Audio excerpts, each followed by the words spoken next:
Look at your arm right now and think about something. You have almost no hair on your body at all. Every other great ape on Earth is completely covered in fur. Gorillas have it, chimps have it, orangutans have it, you don't. And here is the part that makes this really interesting. You kept some hair, your head, your face, and a few other places. Why those places? Why not everywhere? Why not nowhere?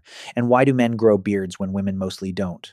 The answer starts about 2 million years ago in Africa. Picture a small group of humans living in open grassland. They look like us, but they are covered in thick, dark fur. The fur kept them warm at night, and that part worked perfectly. But during the day, something about the fur became a problem. These humans had started doing something their ancestors never did. They were running after animals for hours, not minutes, hours. Most animals can run fast, but only for a short time. They get too hot quickly. Their bodies cannot cool down fast enough. These humans figured something out that no other hunter had figured out. If you keep following an animal long enough, it stops from the heat. You just have to be able to handle the heat longer than it can. But here was the problem. The fur that kept them warm was also trapping heat. The more they ran, the hotter they got, and the fur made it worse. Think of it like wearing a thick winter coat while running outside in summer. You would have to stop long before you wanted to stop. The furry humans kept overheating during the long hunts and had to stop. The animal got away because the humans got too hot too quickly. This happened again and again until something started to change. Not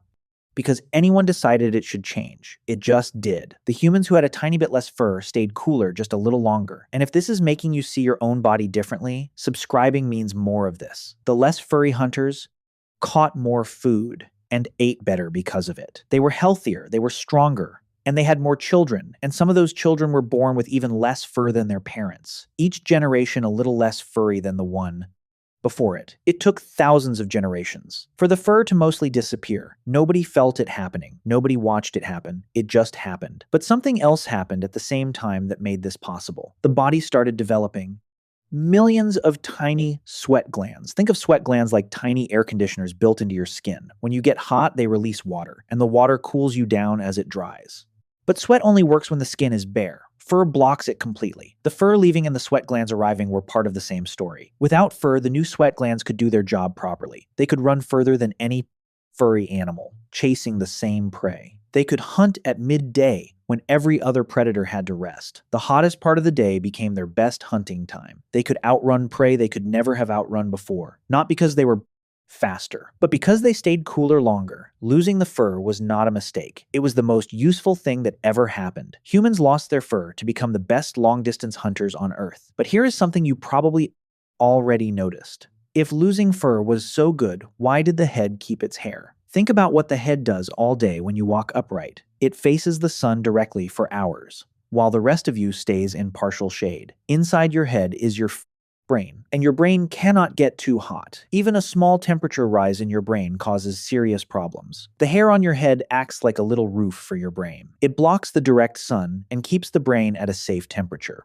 The rest of the body needed to lose the fur to cool down, but the head needed to keep it to protect the brain from the sun. Your eyebrows kept their hair too, and they have a job to do as well. They stop sweat from running into your eyes when you are working hard. Now, here is the part that confused scientists for a very long time. Why do men grow beards when the rest of the body lost its hair? If bare skin was so useful, why did the face stay covered in men? The beard doesn't help with cooling. The face sweats fine without it, so the beard must be doing something else entirely, something different.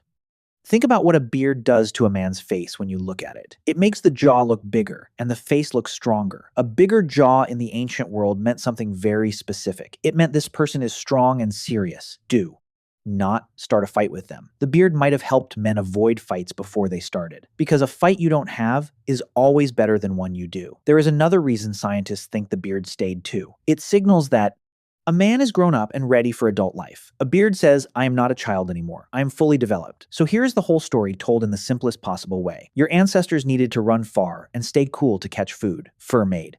Staying cool, impossible. So the body slowly lost it. But the head needed shade for the brain, so the hair stayed there.